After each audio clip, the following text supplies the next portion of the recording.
Bienvenidos una vez más a este espacio donde desenterramos las sombras del pasado. Hoy vamos a recorrer uno de los senderos más oscuros y menos transitados de la historia de México. Es una historia que huele a tierra mojada, a sangre antigua y a secretos guardados bajo llave en habitaciones donde la luz del sol apenas se atrevía a entrar. Antes de adentrarnos en la oscuridad de la selva yucateca de mediados del siglo XIX, te invito a que hagas una pausa breve y nos dejes en los comentarios desde qué ciudad o país nos estás escuchando y qué hora marca tu reloj en este preciso instante. Nos fascina saber hasta qué rincones del mundo llegan estos relatos que durante décadas el tiempo y la vergüenza intentaron borrar de la memoria colectiva.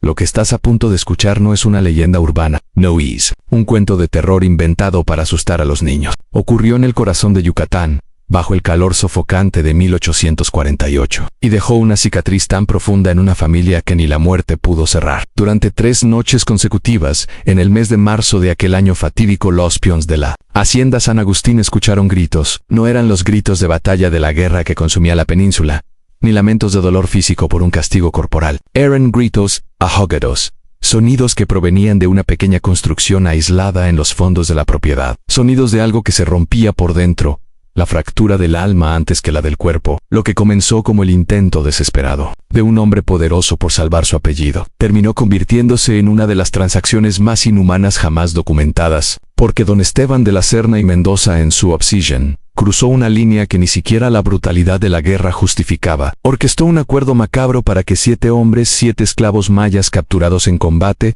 fecundaran a su propia esposa. Para entender el horror de esta decisión, primero debemos entender el mundo en el que vivían. El año era 1848, y la península de Yucatán ardían literalmente. Se vivía el momento más álgido y violento de la llamada Guerra de Castas, un conflicto racial y social que enfrentaba con una ferocidad inaudita a la población maya nativa, contra los hacendados criollos y mestizos que los habían explotado sistemáticamente durante siglos. No era una simple revuelta, era una guerra de exterminio. Las haciendas enequeneras, esas imponentes fortalezas de muros blancos que salpicaban el paisaje pedregoso, habían dejado de ser solo centros de producción para convertirse en trincheras. El oro verde, el enequén, cuya fibra se exportaba al mundo entero para fabricar cuerdas y costales, se manchaba de rojo casi a diario en los mayas, cansados de décadas de servidumbre, de azotes y de deudas heredadas que los ataban a la tierra. Como grilletes invisibles, se habían levantado en armas un año antes, en 1847 para inicios de 1848.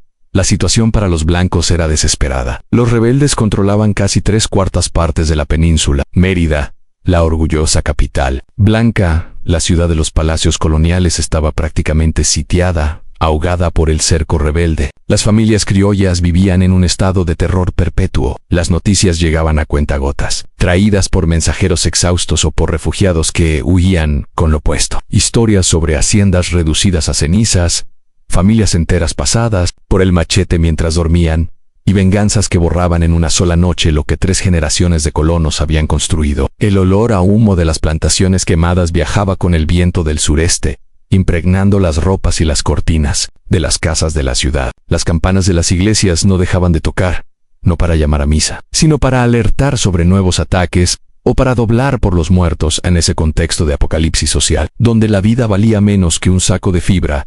Operaba la hacienda San Agustín, ubicada a unos 20 kilómetros al sur de Mérida, en el camino real hacia Humán. La propiedad era un monstruo de piedra y tierra que se extendía por más de 2000 hectáreas. El suelo yucateco, calcáreo y duro, era perfecto para el enequén, que crecía en hileras simétricas y espinosas, perdiéndose en el horizonte como un ejército verde inmóvil bajo el sol. La hacienda San Agustín era una de las joyas de la región, una de las más prósperas y fortificadas en la casona principal, o Casa Grande, construida siguiendo el estilo arquitectónico clásico de las haciendas.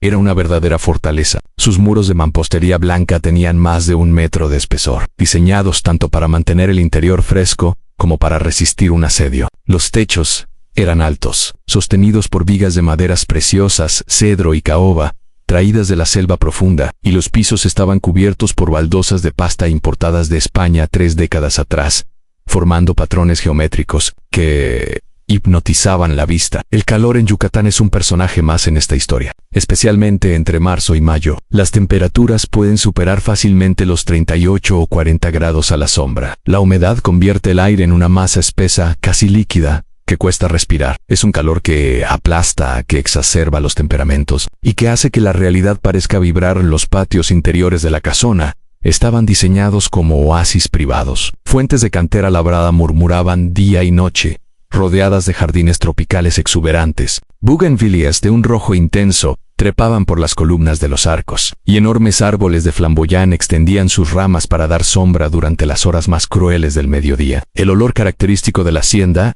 era una mezcla compleja. El perfume dulzón y empalagoso de las flores de jazmín y azahar, mezclado con el aroma acre y vegetal del henequén recién cortado y desfibrado, y siempre, de fondo, el humo de leña de las cocinas donde se preparaban los alimentos para los señores y para la peonada. El dueño de este imperio, don Esteban de la Serna y Mendoza, tenía 45 años en 1848, era un hombre que personificaba el poder criollo de la época. Descendía de una familia establecida en Yucatán desde el siglo XVII, con sangre española pura, o al menos eso proclamaban con orgullo casi fanático. Los documentos y árboles genealógicos guardados celosamente en arcones de cedro. Don Esteban era alto, de complexión robusta, aunque comenzaba a mostrar la pesadez propia de quien ha disfrutado de años de buena mesa y poca actividad física directa. Vestía siempre de blanco inmaculado, desafiando al polvo y a la suciedad del campo. Guachaberas de lino fino, bordadas a mano, pantalones de drill planchados a la perfección y botas de cuero importado que brillaban incluso bajo el polvo del camino Anzu. Rostro, quemado por el implacable sol yucateco, a pesar de los sombreros de palma de hippie que usaba religiosamente. Tenía los rasgos duros de quien está acostumbrado a mandar y a ser obedecido sin titubeos. Sus ojos oscuros escrutaban todo con una mezcla de arrogancia y sospecha. Había heredado la hacienda de su padre en 1832, y durante 16 años la había transformado con mano de hierro en una máquina de hacer dinero. Sus plantaciones producían más de 500 arrobas mensuales de fibra de primera calidad. La desfibradora, un artilugio mecánico ruidoso y peligroso, una de las pocas que existían en Yucatán en esa época. Funcionaba día y noche durante la temporada de cosecha,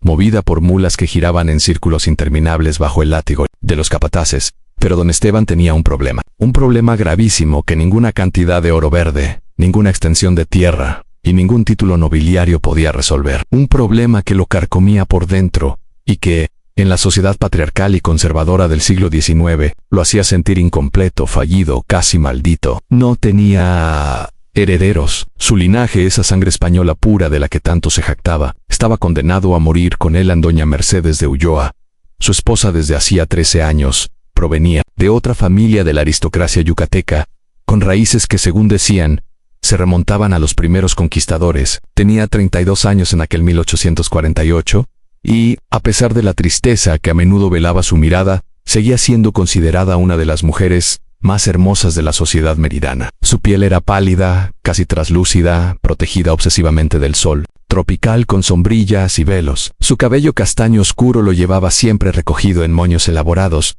y tenía unos ojos verdes, heredados de su abuela catalana, que contrastaban vivamente con la oscuridad de sus pestañas. Había sido educada en el convento de las monjas concepcionistas de Mérida. Preparada para ser la esposa perfecta, Ana hablaba francés, tocaba el piano con melancólica maestría y sus bordados eran admirados en toda la región. Vestía con el recato exigido a las señoras de su posición, vestidos de telas ligeras pero de colores sobrios, mangas largas incluso en el calor más extremo, y la infaltable mantilla para asistir a misa cada domingo en la capilla privada de la hacienda. El matrimonio se había arreglado en 1835, una alianza estratégica que unía 2 fortunas y 2 apellidos ilustres, garantizando teóricamente la continuidad del poder criollo en la región. Pero 13 años después, la promesa de esa unión permanecía trágicamente incumplida. La historia clínica y emocional de la pareja era devastadora. Doña Mercedes había quedado embarazada en 5 ocasiones. 5 veces había florecido la esperanza en la hacienda San Agustín, y 5 veces se había marchitado en dolor y sangre. La primera vez, apenas 6 meses después de la boda, perdió al bebé a los 3 meses. La segunda vez, 2 años después, el embarazo llegó a los 5 meses antes de que una hemorragia súbita terminara con todo. El tercer embarazo en 1840 apenas duró 8 semanas. El cuarto, en 1843, fue el más cruel. Llegó a los 7 meses. La cuna estaba lista, la ropa bordada, pero el niño nació muerto, asfixiado por el cordón umbilical. El quinto y último intento, en 1846, terminó en otro aborto espontáneo a los 4 meses. El doctor Ignacio Rosado, un médico respetado formado en la Universidad de México y establecido en Campeche, Visitaba la hacienda con frecuencia, pero no encontraba explicación científica para las pérdidas sucesivas. La medicina de la época, limitada y llena de supersticiones, atribuía estos fracasos a la constitución delicada de las mujeres, a desequilibrios de los humores corporales, o peor aún, a castigos divinos por pecados ocultos, de todo tónicos fortificantes de sabor amargo, sangrías periódicas para equilibrar la sangre, reposo absoluto en cama durante meses y oraciones específicas a Santa Ana, patrona de las mujeres que deseaban concebir. Nada había funcionado. El silencio en la enorme casona era cada vez más pesado, un recordatorio constante de los niños que no estaban ampara don Esteban. La ausencia de hijos representaba mucho más que una tragedia personal o sentimental. Significaba el fin de su mundo. En la sociedad yucateca del siglo XIX, un hombre sin descendencia era visto con una mezcla de lástima y desprecio. Sus 3 hermanos menores habían muerto durante una epidemia de fiebre amarilla en 1838, llevándose con ellos cualquier posibilidad de que el apellido de la Serna continuara por una rama colateral. Sin hijos propios, su inmensa fortuna sería disputada y despedazada por primos lejanos tras su muerte, parientes a los que despreciaba y que, seguramente, venderían la hacienda al mejor postor. Todo lo que sus antepasados habían construido, todo por lo que él trabajaba día tras día, se desvanecería como el humo de los campos quemados. La presión social era inmensa, casi palpable, como el aire denso antes de un huracán, en las tertulias de la alta sociedad de Mérida, en las conversaciones discretas después de misa en la Catedral de San Ildefonso, o en las reuniones del Cabildo Municipal. Don Esteban sentía las miradas clavadas en su nuca. Eran miradas de lástima, mezcladas con esa cruel curiosidad propia de las comunidades cerradas. Los susurros cesaban cuando él entraba en una habitación, y las conversaciones cambiaban de rumbo bruscamente. Algunos, los más atrevidos, le sugerían con eufemismos elegantes que considerara tomar una concubina, una mujer del pueblo que le diera los hijos que su esposa legítima no lograba retener. Otros, con mayo veneno, insinuaban entre copas de licor que quizás el problema no residía en el vientre de doña Mercedes, sino en la virilidad del propio don Esteban. Cada comentario, cada silencio incómodo era una herida abierta en su orgullo masculino, una afrenta a su hombría y a su apellido.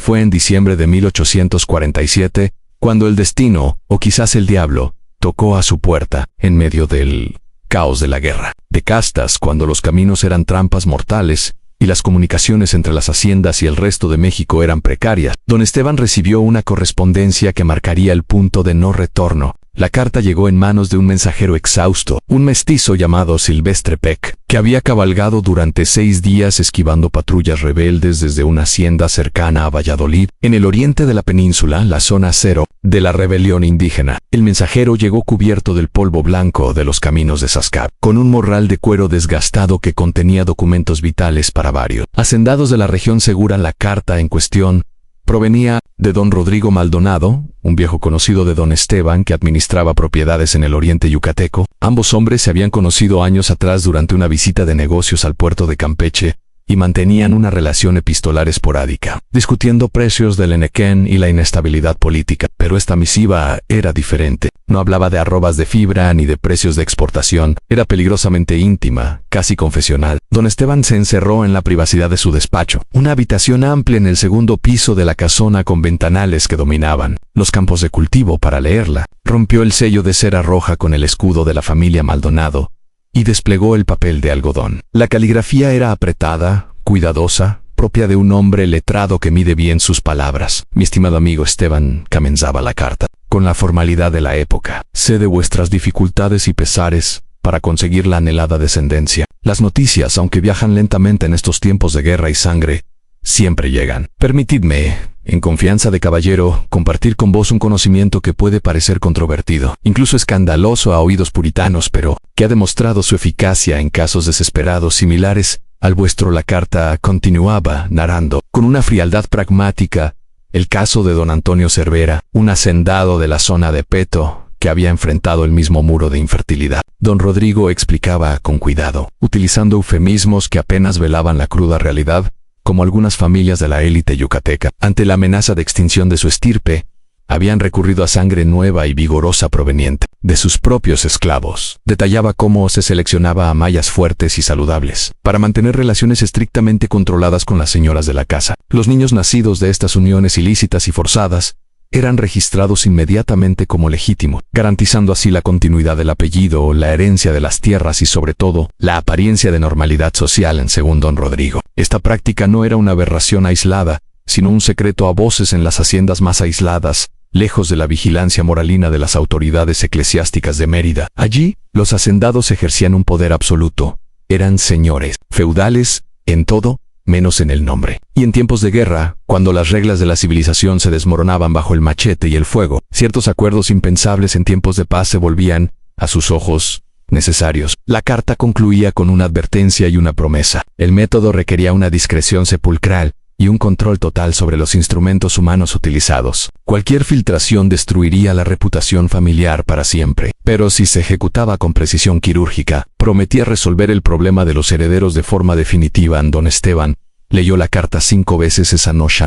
Durmió, caminó como un león enjaulado por los corredores de la hacienda mientras la luna llena iluminaba los campos de Nequén con una luz plateada y espectral, haciendo que las plantas parecieran ejércitos de lanzas apuntando al cielo. Negro, el canto monótono de los grillos y el croar de las ranas en los cenotes cercanos eran los únicos testigos de su tormento. La propuesta lo perturbaba profundamente. Su estricta educación católica, los valores de pureza de sangre que le habían inculcado desde la cuna, su racismo visceral, todo le gritaba que la idea era monstruosa. Permitir que su esposa, una dama de la más alta sociedad, fuera tocada por indios mayas, por hombres que él consideraba apenas superiores a las bestias de carga, era una abominación. Contradecía todo el orden social que él representaba, pero la alternativa era, para su ego igualmente insoportable, morir sin dejar huella, ver cómo su apellido se extinguía en el olvido, observar desde el más allá cómo todo su imperio se dispersaba, la obsesión por la continuidad del linaje, por dejar una descendencia que portara su nombre, comenzó a pesar más en la balanza que cualquier consideración moral o religiosa. Fue una batalla interna entre el asco racial y la ambición dinástica, y ganó la ambición durante el mes de enero de 1848. La mirada de don Esteban hacia sus trabajadores cambió. Ya no veía solo brazos para cortar pencas o espaldas para cargar bultos. Empezó a observarlos con el ojo clínico de un ganadero que evalúa sementales. La guerra de castas había alterado la dinámica laboral en las haciendas. Muchos mayas habían huido para unirse a la rebelión de Jacinto Pat y Cecilio Chi. Pero los hacendados leales al gobierno recibían prisioneros de guerra, mayas capturados en batallas que eran distribuidos como mano de obra esclava eufemísticamente, llamados sirvientes forzosos. Don Esteban había recibido un lote de 12 prisioneros en noviembre de 1847, enviados por el capitán Bernardo Zaragoza, comandante militar de la zona. Eran hombres jóvenes, acusados de sedición, que habían escapado del paredón de fusilamiento, solo para caer en la esclavitud perpetua. Don Esteban comenzó a estudiarlos. ¿Cuáles eran los más robustos? ¿Cuáles demostraban mayor agudeza mental al recibir órdenes complejas? ¿Cuáles tenían facciones que en su mente retorcida podrían mejorar la raza o al menos no delatar tan evidentemente el mestizaje? La mentalidad esclavista del siglo XIX había deshumanizado a los indígenas hasta tal punto que, para don Esteban no estaba planeando un adulterio masivo ni una violación sistemática. Estaba planeando un procedimiento de injerto, como quien injerta una rama fuerte en un árbol frutal enfermo a finales de enero, tras semanas de observación silenciosa. Don Esteban había preseleccionado a 7 hombres de entre sus esclavos. La elección no fue al azar. Cada uno poseía características específicas que el hacendado codiciaba para su descendencia, rasgos que quería robar para su propio linaje. Primero era Juan No, cuyo nombre maya original era Ebolum, que significa Yaguá. Tenía 28 años y había sido capturado en Valladolid durante los primeros estallidos del conflicto. Era inusualmente alto para el promedio maya, de complexión atlética forjada por años de trabajo duro. Lo que lo distinguía era su educación. Sabía leer y escribir en español, una habilidad rarísima y peligrosa para un indígena de la época. Había aprendido en una misión franciscana durante su infancia, antes de que el odio racial lo consumiera todo. Don Esteban veía en él inteligencia y capacidad de adaptación. El segundo era Miguel Put Ousei Maya, que significa venado. De 25 años, provenía de Tiosuco, la cuna de la rebelión. Miguel era un experto agrónomo empírico. Conocía los ciclos de la tierra, las lluvias y el maíz mejor que cualquier ingeniero. Además, su piel era ligeramente más clara que la de sus compañeros, producto de algún mestizaje olvidado en generaciones anteriores. Este detalle superficial fue crucial para don Esteban, quien calculaba fríamente las probabilidades de que el niño naciera con piel aceptable en el tercero. Antonio Cawich, llamado peco garrapata en su lengua, aunque el significado ritual era más profundo, relacionado con la tenacidad. A sus 30 años era el mayo héroe del grupo y emanaba una autoridad. Natural había sido un líder comunitario, un batab menor, capturado mientras organizaba la defensa de su pueblo cerca de Petoán. Su presencia imponía respeto, incluso entre los capataces criollos. Don Esteban deseaba esa cualidad de mando, ese carisma innato para su futuro heredero.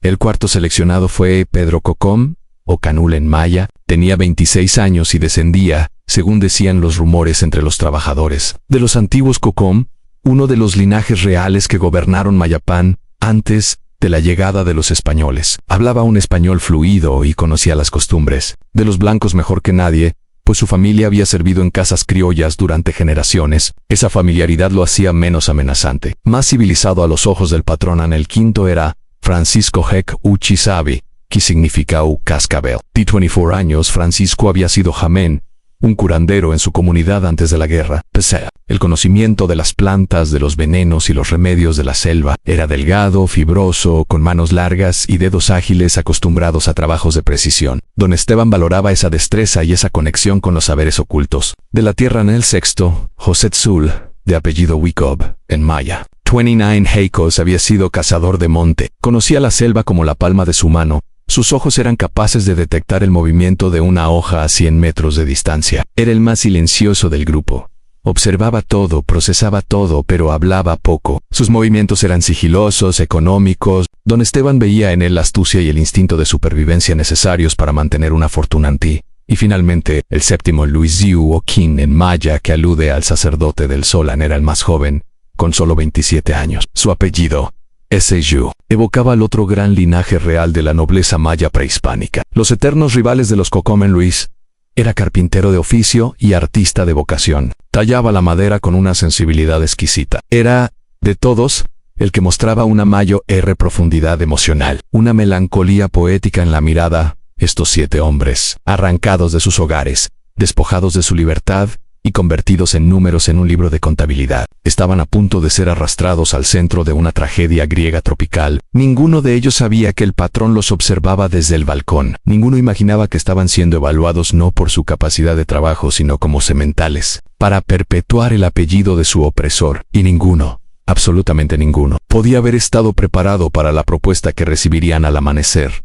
Ahora, antes de que el sol salga sobre los campos de Nequén y la maquinaria de este plan se ponga en marcha, hagamos una pausa. Piensa por un segundo en la soledad de estos hombres, rodeados de enemigos, lejos de sus familias, y ahora, objeto de una maquinación que ni siquiera podían concebir. ¿Qué pasa por la mente de un ser humano cuando se da cuenta de que su cuerpo ya no le pertenece en absoluto? La historia que sigue nos llevará al interior de la habitación de Doña Mercedes y al abismo moral de una decisión que no tuvo vuelta atrás. Si te está atrapando este descenso a la oscuridad histórica, asegúrate de seguir escuchando, porque lo que don Esteban estaba a punto de pedirle a su esposa desafiaba toda lógica, toda fe y toda humanidad. En febrero de 1848, don Esteban tomó la decisión final. Aquella idea monstruosa ya no era una simple perturbación nocturna provocada por una carta leída a la luz de una vela. Se había transformado en un plan de batalla, frío, calculado y con pasos irrevocables. Pero para ejecutarlo, necesitaba doblegar la voluntad de la pieza más importante y a la vez, la más frágil de todo este tablero de ajedrez. Macabron, su esposa, Dona Mercedes, escogió el momento con la precisión de un cazador en una noche de luna nueva, cuando la oscuridad sobre la hacienda era absoluta, densa como brie, y el silencio solo se rompía por el canto distante y lúgubre de los búhos que patrullaban los campos de Enequén, en busca de presas. En la escena tuvo lugar en la habitación matrimonial, un espacio amplio en la planta alta de la casona, con ventanas enrejadas que daban al patio interior. El aire estaba estancado, cargado de la humedad nocturna. Doña Mercedes estaba sentada en su silla de costura, bordando un paño de altar para la capilla de la hacienda, bajo la luz temblorosa de una lámpara de aceite. Sus manos se movían con la destreza automática de años de práctica, creando flores de hilo de oro sobre seda blanca, ajena a que su mundo estaba a punto de derrumbarse. Mercedes, comenzó don Esteban. Su voz sonó más grave de lo habitual, carente de cualquier calidez conyugal. Necesitamos hablar de nuestra situación, de los herederos que Dios nos niega y que nosotros debemos buscar. Doña Mercedes levantó la vista, deteniendo la aguja a mitad de una puntada. Conocía esa mirada en los ojos de su marido. Era la mirada del hombre que ha agotado su paciencia. La mirada del patrón que no admite réplicas. Durante los últimos años había visto esa sombra de desesperación crecer en él. Pero esa noche había algo diferente, algo más oscuro y resuelto. He recibido información, continuó él, caminando por la habitación con las manos a la espalda, midiendo cada palabra, sobre métodos que otras familias de nuestro rango han utilizado con éxito en situaciones tan críticas como la nuestra. Son métodos poco convencionales, lo admito, quizás difíciles de aceptar al principio, pero necesarios para la supervivencia de nuestro apellido Sent. Entonces, comenzó a explicar. Al principio rodeó el tema con eufemismos, hablando de ayuda externa, de medidas biológicas, de sacrificios. Pero conforme la confusión en el rostro de su esposa se transformaba en sospecha, don Esteban se vio obligado a ser brutalmente claro. Le expuso la propuesta en ella, la señora de la hacienda San Agustín, una mujer educada en convento y temerosa de Dios, mantendría encuentros carnales con esclavos mayas seleccionados por él mismo. Todo bajo su estricta supervisión, todo bajo su control. Como quien supervisa la cruza de ganado de alto registro, la reacción de doña Mercedes fue visceral. El bordado cayó de su regazo al suelo. Sus manos volaron a su boca para ahogar un grito, y el color huyó de su rostro dejándola, tan pálida como la cera de las velas. Comenzó a temblar de una manera incontrolable. Un temblor que nacía en los huesos. No puedes estar hablando en serio, Esteban.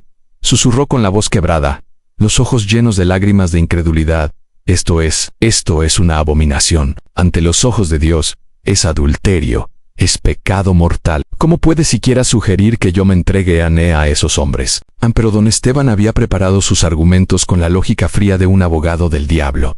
No habló de amor ni de deseo. Habló de deber. Habló sobre el futuro de la hacienda que se desmoronaba, sobre el apellido de la Serna extinguiéndose, como una vela al viento, sobre la vergüenza social de morir estériles. Pintó un cuadro terrorífico de lo que sucedería tras su muerte en los primos lejanos. Esos buitres que esperaban su caída, repartiéndose las tierras, vendiendo la casona, borrando su memoria. Los hijos nacidos de este acuerdo serán registrados como míos, sentenció con firmeza.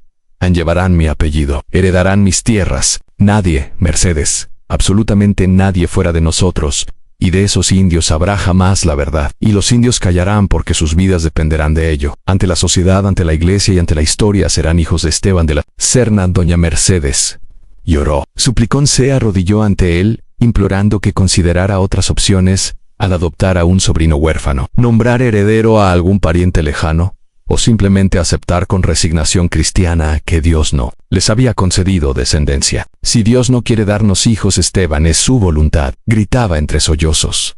Pero don Esteban era un muro de piedra. Para él la voluntad de Dios podía ser torcida si el fin justificaba los medios. La resistencia de doña Mercedes duró 3 semanas de infierno doméstico.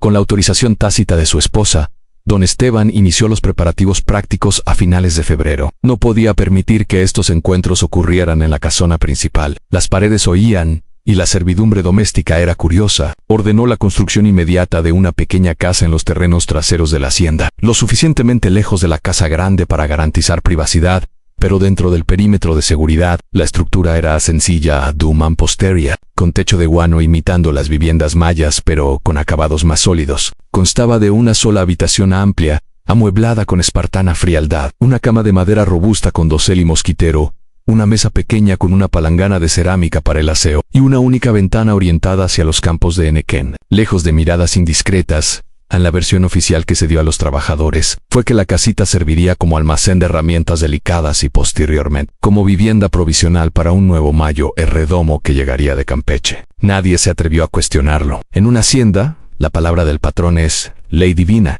Llegó marzo. El calor comenzaba a apretar. Inicios de mis, don Esteban convocó a los 7 mayas seleccionados. La cita fue al amanecer, en esa hora ambigua donde la luz es dorada pero las sombras son largas. Los hombres llegaron descalzos con sus calzones de manta blanca y sombreros de paja en la mano, formándose en un semicírculo irregular frente al porche de la casona. El silencio era denso. Ser convocado personalmente por el amo, en grupo y a esa hora, solía ser el preludio de un desastre, un castigo colectivo, una venta a otra hacienda, o una acusación de robo, el corazón de Juan no latía con fuerza contra sus costillas. Antonio Coesh apretaba la mandíbula, anticipando un golpe. Don Esteban salió al porche. Sus botas resonaron sobre las baldosas con un eco seco. Llevaba su bastón de mando con empuñadura de plata. Se paseó frente a ellos, escrutándolos uno por uno, dejándoles sentir el peso de su autoridad. Ustedes han sido seleccionados, comenzó, hablando en un español claro y pausado, asegurándose de que incluso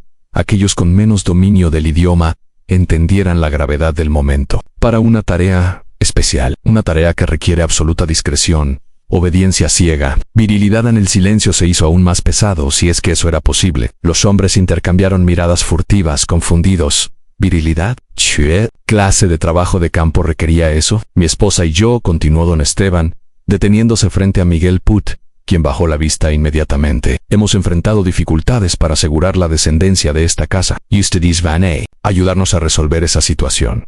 La frase quedó suspendida en el aire matutino como una sentencia incomprensible. Por un momento, nadie se movió. La mente de Juan, no educada en la fe católica, se negó a procesar la implicación. ¿Ayudar? ¿Cómo podían ellos, esclavos, indios, gente sin razón según los criollos, ayudar en la alcoba de los amos? Pero don Esteban no dejó espacio para la duda. Con la frialdad clínica de quien explica el funcionamiento de una máquina desfibradora, detalló el plan. Cada uno de ellos tendría un día asignado de la semana. Debían presentarse bañados, limpios, en la casita de los fondos. Allí encontrarían a la patrona. Su deber era simple y monstruoso: yacer con ella, intentar engendrar un hijo. Cualquier intento de propasarse, de hablar más de lo necesario, de tocarla fuera del acto estricto que se les ordena, será castigado con la muerte inmediata, advirtió, acariciando la empuñadura de plata de su bastón. Y escuchen bien, si alguno de ustedes abre la boca con los otros peones, si una sola palabra de esto sale de esa casita, los colgaré de las ceibas de la entrada para que los opilotes se encarguen de ustedes. En el shock fue visible en los rostros de los 7 hombres. Antonio Coesh sintió una oleada de ira caliente subirle por el cuello. Era una humillación suprema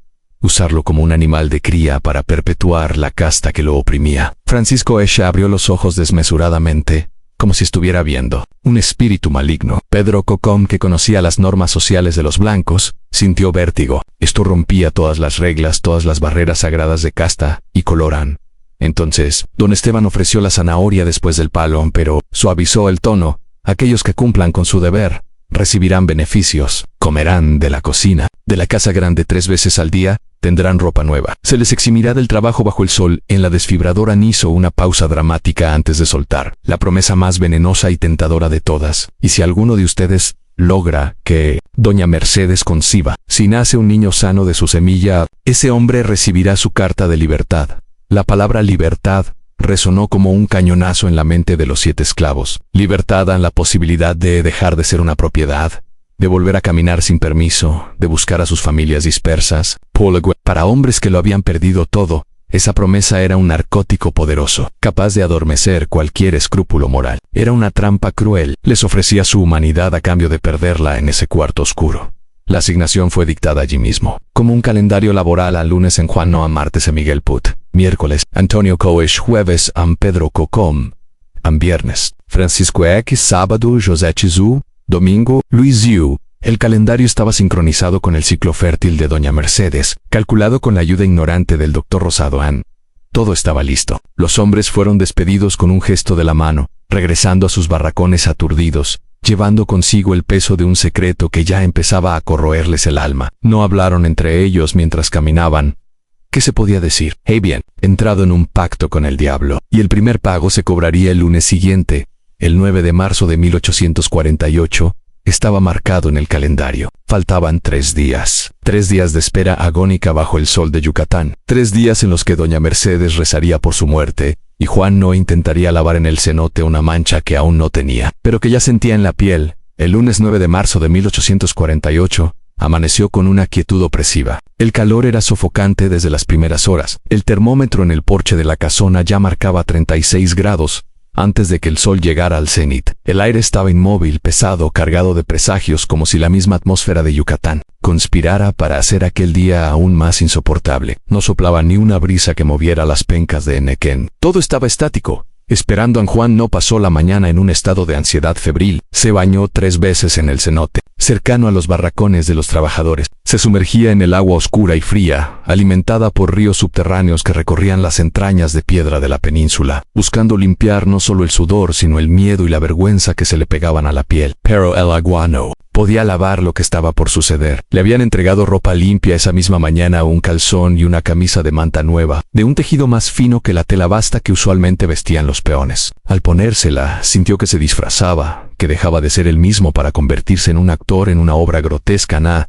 A las 3:15 de la tarde, hora en que el sol castiga con más fuerza y la mayoría de la hacienda duerme la siesta, o se refugia en la sombra. Uno de los capataces de confianza de don Esteban buscó a Juan sin mediar palabra. Con un gesto seco de la cabeza, le indicó que lo siguiera. Lo escoltó desde la zona de los trabajadores, atravesando los patios traseros, hasta la pequeña casa recién construida en los límites de la propiedad. El camino era corto, apenas 500 metros de tierra roja y piedras, pero para Juan no pareció una peregrinación interminable. Cada paso pesaba como si arrastrara cadenas invisibles. Sentía las miradas de los pájaros en los árboles, el juicio mudo de la selva. Doña Mercedes ya estaba allí. Había llegado media hora antes, llevada del brazo por su marido, casi a rastras, como quien lleva a un condenado al patíbulo. Vestía un ropón sencillo de algodón blanco, despojada de los encajes, las joyas y las crinolinas que definían su estatus. Su cabello, siempre recogido en peinados arquitectónicos, caía suelto sobre sus hombros, un signo de intimidad que en ese contexto resultaba violentamente inapropiado. Sus ojos estaban hinchados y rojos. Había llorado hasta quedarse seca. Don Esteban permaneció afuera. Se sentó en una silla de mimbre bajo la sombra densa de un árbol de ramón, desde donde tenía una vista clara y despejada de la única puerta de entrada de la casita. Encendió un puro con manos que temblaban ligeramente, exhalando el humo a su lado hacia el cielo, intentando proyectar una imagen de calma patriarcal que estaba muy lejos de sentir. Era el guardián de su propia deshonra, el arquitecto de su propia pesadilla. Juan no llegó a la puerta. El capataz se retiró. Hubo un momento de vacilación, un segundo eterno donde el instinto le gritó que huyera, que corriera hacia el monte y no parara hasta caer muerto. Pero la promesa de libertad y la amenaza de muerte lo clavaron al suelo. Empujó la puerta de madera y entró. La puerta se cerró detrás de él, sellando el pacto. Lo que ocurrió dentro de esas 4 paredes durante los siguientes 20 minutos pertenece al reino de lo indecible. No lo describiremos aquí por morbo, sino por respeto a la devastación humana que representó. No hubo seducción, no hubo palabras, no hubo humanidad. Fue un acto mecánico, frío, ejecutado bajo la sombra del terror. 2 víctimas de un mismo verdugo, encontrándose en la oscuridad. Cuando Juan no salió, su rostro estaba pálido, ceniciento a pesar de su piel morena. No miró a don Esteban, no miró al cielo, clavó la vista en sus propios pies descalzos y caminó de regreso a los barracones con la cabeza gacha, como si el peso del mundo hubiera caído sobre sus hombros. Sentía que había dejado una parte esencial de su alma en esa habitación. Doña Mercedes permaneció dentro otros 15 minutos, recuperando el aliento, recomponiendo los fragmentos de su dignidad destrozada. Cuando finalmente salió, tuvo que apoyarse pesadamente en el brazo de su esposo, porque sus piernas se negaban a sostenerla. Su rostro era una máscara vacía. Se había disociado completamente. Su mente había huido a algún lugar lejano, a los recuerdos de su infancia en el convento, a cualquier sitio que no fuera la hacienda San Agustín. Para poder sobrevivir en el martes fue el turno de Miguel Put.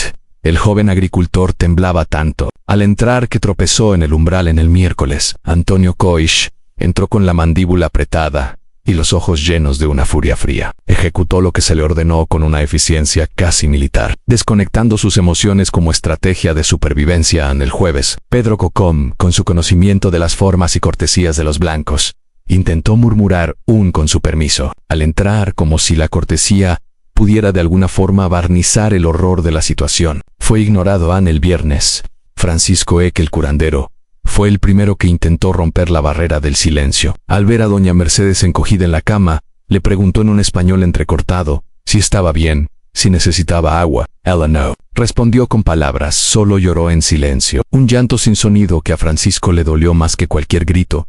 El sábado, José Tzul, el cazador, entró en silencio. Sus ojos de rastreador registraron cada detalle de la habitación: en las vigas del techo, la textura rugosa de los muros, el pequeño crucifijo de madera que colgaba burlonamente sobre la cabecera de la cama. Todo quedó grabado en su memoria fotográfica, como una cicatriz. Y el domingo, Luis Yu, el joven carpintero, fue quien mostró la mayor angustia visible. Al verlo tan joven y asustado como ella, Doña Mercedes tuvo un brevísimo instante de conexión humana. Ambos entendieron sin decirse nada que eran náufragos en la misma tormenta. La primera semana terminó, y con ella murió cualquier ilusión de normalidad en la hacienda San Agustín.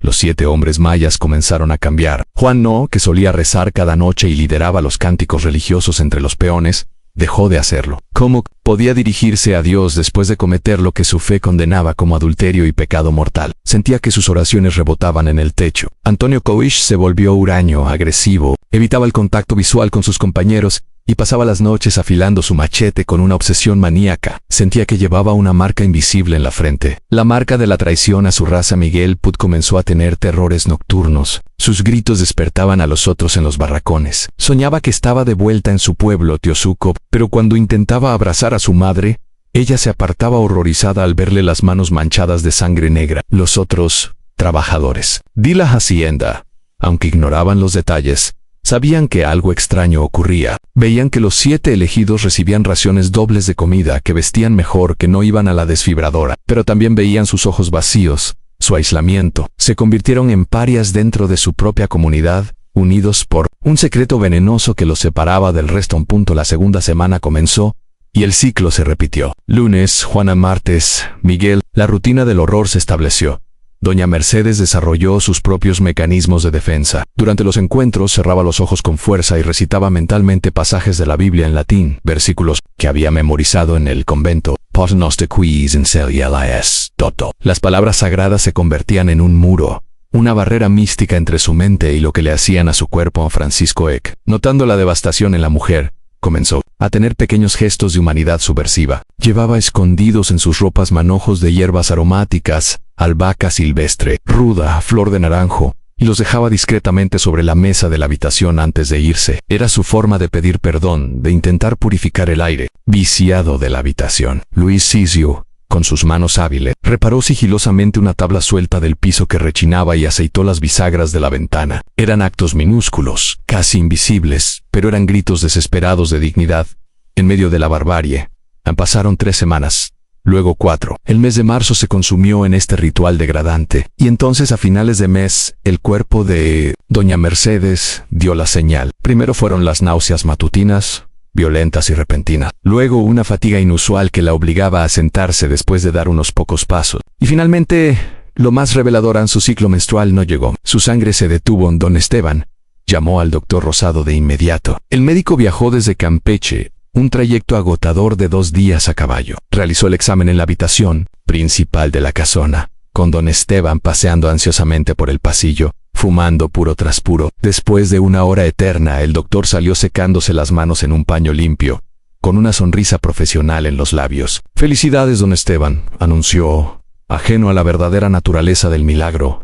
«Doña Mercedes está encinta. Por los síntomas y el estado del útero, calculo unas 5 semanas de gestación. Si Dios quiere y la Virgen protege este embarazo, tendrán un heredero para diciembre». Don Esteban sintió una oleada de triunfo, seguida inmediatamente por un frío glacial en el estómago. Lo había logrado. Su plan, su locura, había funcionado. Tendría un hijo. Pero esa certeza traía consigo una nueva y terrible incertidumbre.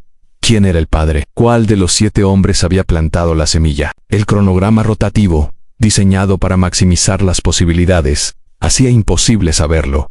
Podía ser Juan, el letrado, o Antonio, el líder, o Luis, el artista. En esa ambigüedad era para Digicament parte de su escudo. Si nadie sabía quién era el padre, nadie podía reclamar al niño. El Syria, por defecto y por decreto, un de la Serna. Sin embargo, la paranoia de don Esteban se disparó. Tomó una decisión que demostraba hasta qué punto había perdido el norte moral. Los encuentros continuarían. Su justificación ante doña Mercedes fue pseudocientífica. Había leído en tratados médicos europeos obsoletos que mantener relaciones durante los primeros meses fortalecía el embarazo y prevenía abortos. Pero la verdad era más oscura. Necesitaba mantener el control, mantener la farsa, evitar que un cese abrupto de las visitas a la casita levantara sospechas entre la peonada. Cuando la noticia del embarazo se filtró a los 7 hombres, fue una mezcla de alivio y terror. Alivio porque quizás el tormento terminaría pronto, o eso creía N. Y terror ante la pregunta inevitable: ¿es mío? Juan no hizo cálculos mentales febriles. Sus lunes coincidían con las fechas probables. ¿Llevaba esa mujer a su hijo en las entrañas? Antonio Coish sintió una amargura profunda. corrosiva. Si él era el padre, su propia sangre, su linaje de guerreros mayas, sería criado para ser un amo blanco, un opresor de su propia gente. La ironía era tan cruel que daba ganas de reír y llorar al mismo tiempo. A los meses siguientes transcurrieron en una tensa calma, una superficie lisa que ocultaba corrientes mortales. El vientre de doña Mercedes crecía. A los 3 meses, ya era visible bajo los vestidos. A los 4, el bebé se movía, pequeñas patadas que para ella eran recordatorios constantes de su pecado. A los 5 meses, el doctor Rosado confirmó que el embarazo era fuerte, robusto, diferente a los anteriores. Todo iba según el plan, pero el precio a pagar estaba a punto de subir en ahora. Detengámonos un momento. Respira hondo. ¿Has pensado alguna vez en las consecuencias reales de vivir con un secreto que te destroza por dentro, día tras día? ¿Qué le hace el silencio forzado a la mente humana? ¿Hasta dónde puede aguantar una persona antes de que la culpa, como un ácido lento, corroa los cimientos de su cordura? Esta historia está a punto de dar un giro aún más oscuro, porque el nacimiento del bebé, ese evento que don Esteban esperaba como la salvación de su linaje, no traería el alivio ni la gloria. Desencadenaría una serie de eventos que destruirían todo lo que él había intentado preservar con tanta crueldad. Si quieres conocer cómo terminó esta espiral de locura, asegúrate de estar suscrito y de activar las notificaciones, porque lo que viene a continuación revelará hasta qué punto la obsesión por la pureza racial puede consumir y aniquilar vidas enteras. El 3 de diciembre de 1848, después de 9 meses de una gestación cargada de angustia, doña Mercedes entró en trabajo de parto. El evento ocurrió en la seguridad de la habitación matrimonial de la casona, asistida por el inefable doctor Rosado y por Jacinta, una partera maya de confianza que había traído al mundo a media población de la región durante sus 30 años de oficio. El parto fue largo y difícil. Comenzó mucho antes del amanecer, con los primeros dolores desgarrando el silencio de la madrugada, y se extendió durante 14 horas agónicas, hasta que el sol se ocultó tras los campos de Nequén. Don Esteban esperaba en su despacho, convertido en una celda de ansiedad. Era incapaz de concentrarse en los libros de contabilidad o en las cartas de negocios. Fumaba puro tras puro, llenando la habitación de una niebla azulada, mientras escuchaba los gritos de su esposa que se filtraban a través de las vigas del techo. Cada grito era un recordatorio de su crimen. A las 8 de la noche, finalmente, el llanto de un recién nacido rompió la tensión. Fue un sonido fuerte, vital, un reclamo de vida. Don Esteban subió las escaleras de 2 en 2, con el corazón golpeándole en la garganta. El doctor Rosado salió de la habitación al pasillo, limpiándose el sudor de la frente con un pañuelo. Su expresión era indescifrable. No había la sonrisa triunfal habitual ni la felicitación efusiva. Había algo más. Una cautela profesional, una duda. Es una niña, don Esteban, anunció el médico con voz neutra, sana y fuerte. Pero hay algo que debe ver por usted mismo. Don Esteban sintió un escalofrío. Entró a la habitación. El aire olía a sangre, a sudor y a hierbas medicinales. Doña Mercedes yacía en la cama, pálida como un espectro, exhausta pero viva. Jacinta, la partera, sostenía a la recién nacida cerca de la luz de las velas, ya limpia y envuelta en mantas de algodón blanco. Cuando don Esteban se acercó y vio a su supuesta hija por primera vez, el mundo se detuvo. La niña era hermosa, sí, pero la verdad de su origen estaba escrita en cada centímetro de su pequeño cuerpo. Sus características físicas gritaban lo que don Esteban había intentado negar. La piel de la bebé era significativamente más oscura que la de sus padres oficiales. No tenía el tono rosado de los recién nacidos criollos, sino un matiz canela. Su cabello era negro azabache, lacio y grueso, con una textura radicalmente diferente al cabello fino de las familias europeas. Y sus rasgos faciales, la forma almendrada de los ojos, los pómulos altos, la estructura de la nariz, todo revelaba sin lugar a dudas su herencia maya. En el doctor Rosado, hombre de ciencia y observador agudo, había notado inmediatamente las anomalías, pero era lo suficientemente astuto y prudente para no firmar su propia sentencia social, haciendo comentarios directos en ese momento. En aquella época, la medicina y la sociedad a menudo recurrían a explicaciones convenientes para lo inexplicable, a marcas de nacimiento, influencias de la luna o rasgos atávicos de algún ancestro lejano. «Es normal», dijo el doctor, rompiendo el silencio incómodo, «que los recién nacidos presenten variaciones en el tono de piel durante sus primeros días. Los rasgos se asentarán y definirán mejor con el tiempo, don Esteban. No se preocupen». Pero don Esteban sabía la verdad, y sabía que el doctor también la sabía. La niña era mestiza, evidentemente mestiza. En una sociedad obsesionada patológicamente con la pureza de sangre,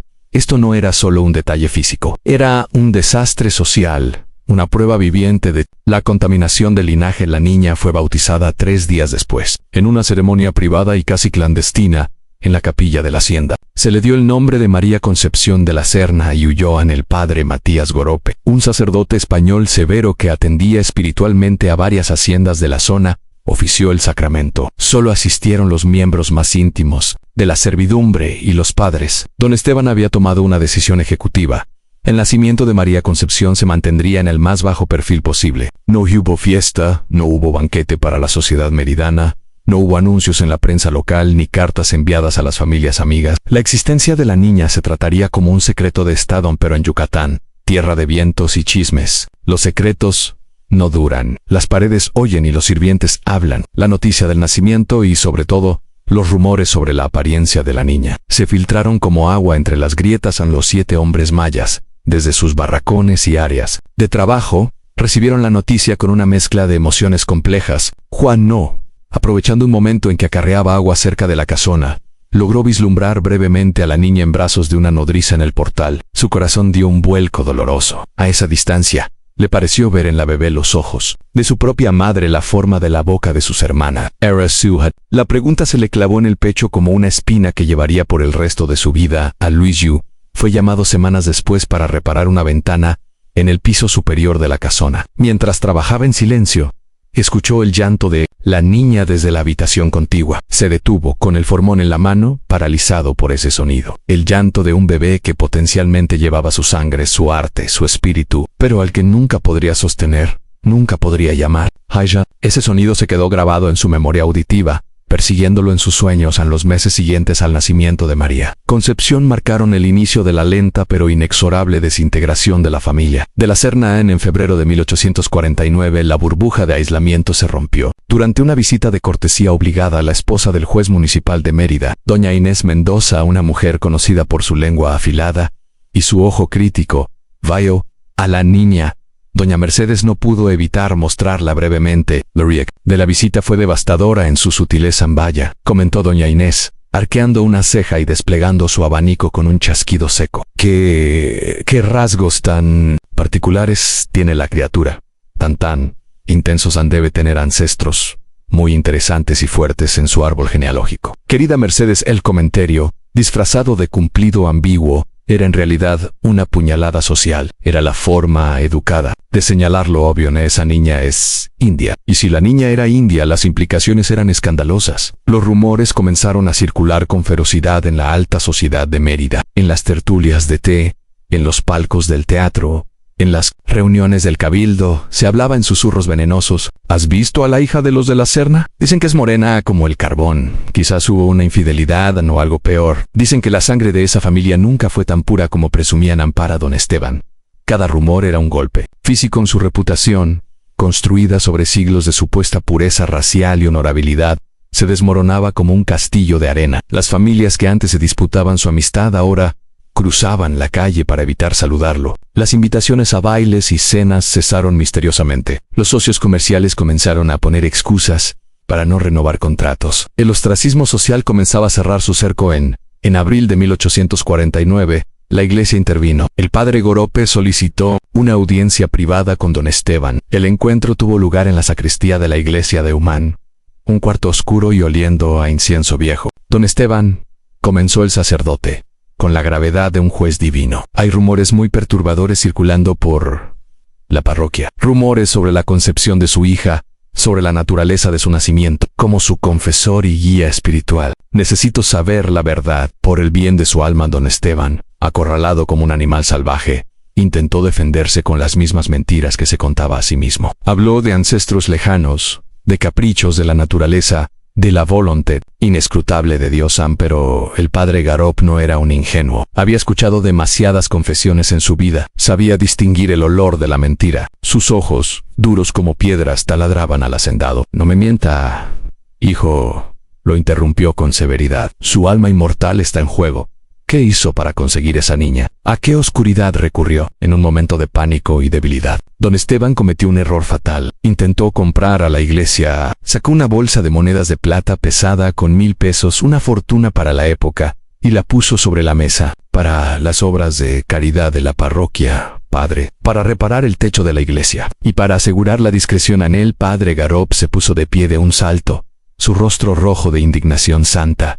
¿Intenta sobornar a un siervo de Dios? ¿Intenta comprar el silencio del cielo con plata manchada? Rechazó el dinero con un gesto violento y salió de la sacristía sin darle la bendición, dejando a don Esteban solo con su dinero y su culpa. 2 domingos después, el sermón del padre Garop versó sobre la pureza de la sangre y los pecados ocultos que corrompen a las familias cristianas. No mencionó nombres, no hacía falta. Toda la congregación sabía a quién miraba el sacerdote desde el púlpito. La sentencia moral había sido dictada. Mientras tanto, dentro de los muros de la hacienda, doña Mercedes se desmoronaba. Había desarrollado una relación tortuosa con su hija. Amaba a María Concepción con un instinto maternal feroz. La protegía, la amamantaba, pero cada vez que miraba el rostro de la niña, veía reflejada su propia humillación. Veía los ojos de Juan, la boca de Luis, la piel de Miguel. Cada rasgo de la bebé era un espejo de su trauma. Comenzó a encerrarse. Pasaba días enteros en su habitación con las cortinas cerradas, en penumbra, tejo de cama. Las criadas la escuchaban hablar sola por las noches, manteniendo conversaciones con personas invisibles, pidiendo perdón a sombras. Su mente, frágil desde el principio, comenzaba a fracturarse bajo la presión. El doctor Rosado en SAS Visita, cada vez más esporádicas y tensas, recetaba láudano para los nervios, pero no había medicina para el alma rota. Y entonces, en junio de 1849, ocurrió lo impensable. Doña Mercedes anunció con voz temblorosa y ojos llenos de pánico que estaba embarazada de nuevo. La noticia cayó como una bomba en la casa. Un segundo embarazo significaba reiniciar el ciclo, significaba volver a la casita, volver a los encuentros, volver al infierno, y el riesgo era exponencial. Si el segundo hijo nacía también con rasgos indígenas evidentes, ya no habría excusa posible. La farsa colapsaría completamente.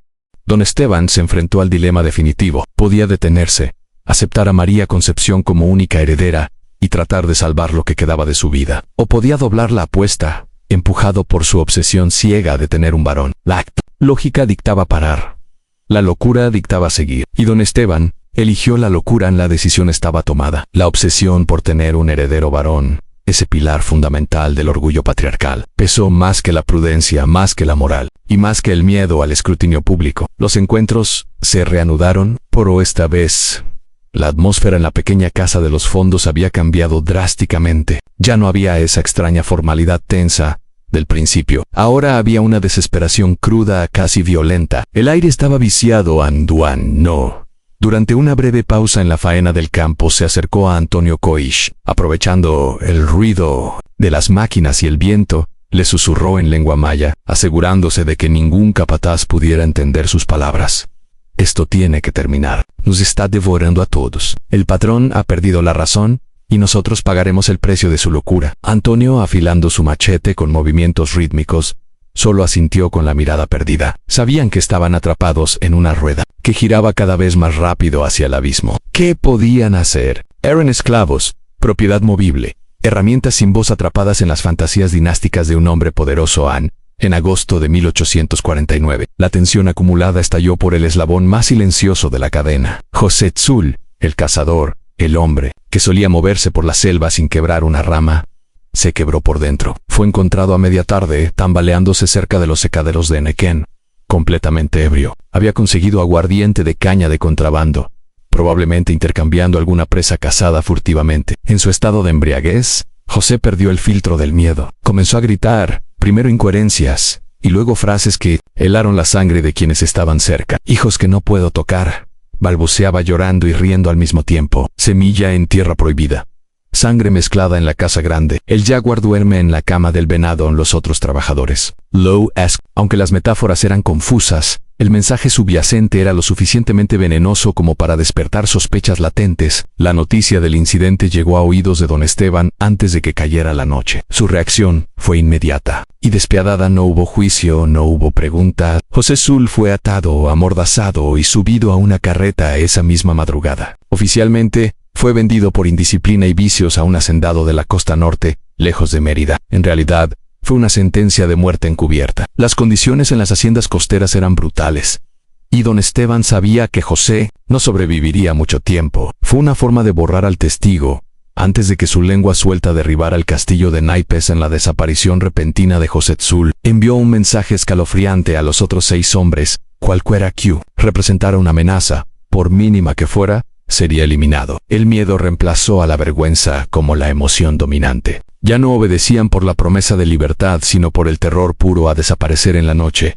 Mientras tanto, el segundo embarazo de doña Mercedes progresaba, consumiéndola física y mentalmente. Se había convertido en una sombra traslúcida de la mujer que fue. Ya no salía de la hacienda, ni siquiera para ir a misa. Se movía por los corredores oscuros como un fantasma, pálida, esquelética a pesar del vientre abultado, con una mirada vacía que asustaba a las criadas nuevas. Parecía estar esperando el final fuera cual fuera. En febrero de 1850, después de 8 meses de gestación, el momento de la verdad llegó.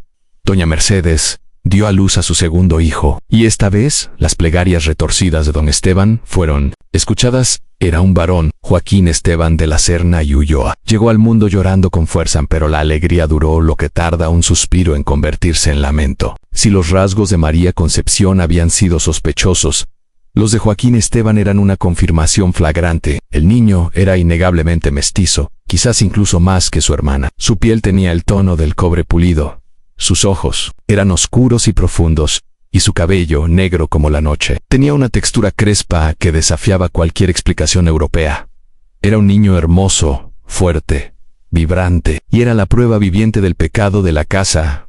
El doctor Rosado examinó al recién nacido en silencio. Esta vez no pudo mantener su fachada de neutralidad profesional. Su rostro se endureció. Miró al niño, miró a la madre devastada en la cama, y finalmente miró a don Esteban. Salió de la habitación y pidió hablar con el hacendado en privado, en el pasillo. La conversación fue breve y cortante como un bisturí. No se ha hecho usted, don Esteban. Ni qué clase de juegos peligrosos está jugando con la naturaleza y con Dios, dijo el médico con voz temblorosa pero firme. Pero esto sobrepasa cualquier explicación médica o racional. 2 niños, consecutivamente, con características tan marcadamente indígenas, nacidos de 2 padres criollos de sangre supuestamente pura, y científicamente imposible. El doctor hizo una pausa, respirando hondo antes de lanzar su sentencia final. No volveré a esta hacienda. Mi reputación profesional y mi posición en la sociedad de Campeche están en riesgo simplemente por asociar mi nombre con el suyo. Busque a otro médico, o mejor aún, busque a un sacerdote, porque lo que usted necesita no es medicina. La negativa del doctor Rosado a seguir atendiendo a la familia fue la señal de humo que la élite yucateca estaba esperando. En una sociedad tan cerrada, si el médico de cabecera abandonaba a una familia rica, significaba que había visto algo inaceptable. El rumor se convirtió en certeza. El ostracismo social se volvió total y absoluto. Las puertas de las grandes casonas de Mérida se cerraron con candado para los de la Serna. Los acreedores, oliendo la debilidad y el escándalo, comenzaron a exigir el pago inmediato de deudas antiguas. La producción de enequén de la hacienda comenzó a caer en picada, ya que los compradores preferían negociar con otros productores respetables. A don Esteban, enfrentando la ruina económica inminente y el desprecio social, comenzó a desmoronarse. Bebía desde el amanecer hasta el anochecer. Su comportamiento se volvió errático, paranoico. Gritaba a los trabajadores sin razón. Veía conspiraciones en las sombras. Sospechaba que su propia esposa lo envenenaba. Pero su miedo más grande se centraba en los 6 hombres mayas restantes. En su mente afiebrada, ellos ya no eran sus instrumentos sino sus jueces. Eran los testigos vivos de su crimen, los portadores de la verdad, que podía destruirlo definitivamente. La paranoia dictó su siguiente movimiento. La purga en abril de 1850 ordenó que Antonio Coish fuera trasladado. No lo vendió, lo prestó indefinidamente a una hacienda en la frontera de la zona de guerra, un lugar donde los ataques rebeldes eran diarios. Era enviarlo al frente de batalla sin armas. En mayo, vendió a Miguel Put, a un traficante de esclavos que abastecía a las plantaciones de Cuba, asegurándose de que el océano se interpusiera entre el testigo y la verdad. En junio, Pedro Cocom fue enviado a las minas de sal de la costa, un infierno blanco donde el sol y la sal corroían la piel de los trabajadores hasta los huesos. Era una sentencia de muerte lenta y dolorosa. Uno por uno, los hombres que habían sido forzados a participar en el acuerdo fueron dispersados como hojas secas en un vendaval. Don Esteban creía que, al eliminar a los testigos, eliminaba el crimen. Pero el miedo es un animal contagioso. Quedaban 3. San Juan, no, Francisco X y Luis Yu veían cómo sus compañeros desaparecían uno tras otro. Comprendieron que sus días estaban contados. No hacía falta ser adivino para saber que ellos serían los siguientes. La promesa de libertad había sido una mentira cruel. La única libertad que don Esteban planeaba darles era la de la muerte. o el exilio. Francisco Eck, el curandero, y Luis Giu, el carpintero, tomaron una decisión desesperada. No esperarían a que vinieran por ellos. En la noche del 22 de julio de 1850, aprovecharon una tormenta eléctrica que azotó la región para ejecutar su plan. La lluvia torrencial y los truenos enmascararon sus movimientos. Francisco se tomó un pequeño morral con semillas medicinales, su tesoro más preciado. Luis tomó sus formones y gubias. No se despidieron de nadie. Se deslizaron entre las sombras, burlaron a los guardias que se refugiaban de la lluvia y corrieron hacia el sur, hacia la selva profunda, hacia el territorio controlado por los rebeldes mayas. Preferían arriesgarse a morir libres en la selva, o a manos de los rebeldes, que morir como esclavos silenciados en la hacienda. La fuga simultánea de 2 esclavos de confianza encendió todas las alarmas a la mañana siguiente. El capitán Bernardo Zaragoza, el militar que proveía prisioneros, llegó a la hacienda con una patrulla para investigar. ¿Por qué huyen sus mejores hombres, don Esteban?, preguntó con suspicacia, mirando al hacendado tembloroso y con aliento a alcohol. ¿Los maltrata?